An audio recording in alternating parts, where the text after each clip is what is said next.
الجو خلاص بيبرد ومفيش احلى من شوربة عدس كريمي دافية تعمليها في 10 دقايق وهتاكلي احلى وجبة تدفي من اول معلقة. يلا بينا نشوف الطريقة ازاي. كمياتي عملتها بنص كوباية عدس، غسلتها وصفيتها كويس.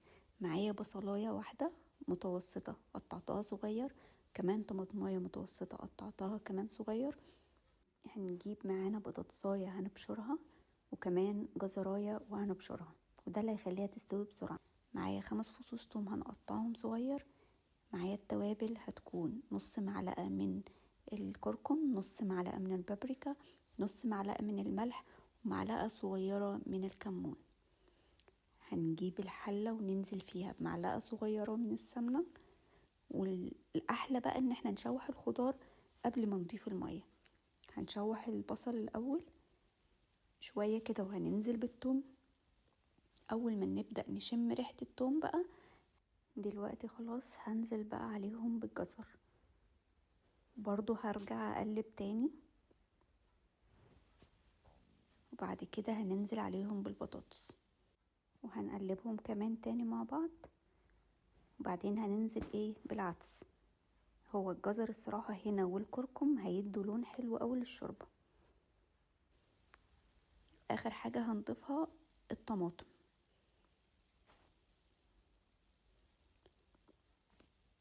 خلاص كده هننزل عليهم بالمية المغلية،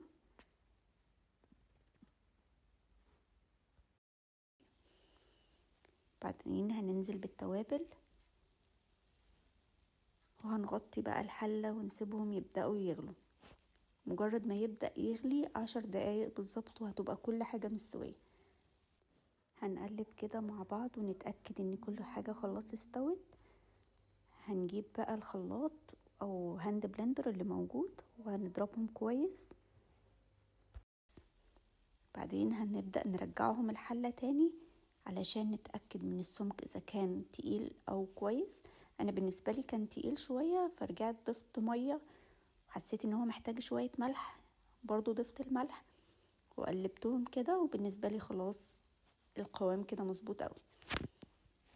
هسيبها بس كده على النار تغلي 5 دقايق وخلاص هطفي عليها وكده تكون جاهزة معانا. اغرفي بقى وقدميها مع اي عيش محمص وجنبها بقى بصل وليمون، هتبقى جميلة قوي. لو جربت شوربة العدس بالطريقة دي قولولي رأيكم في التعليقات، وما تنسوش اللايك والاشتراك، واستنوني في وصفات تانية.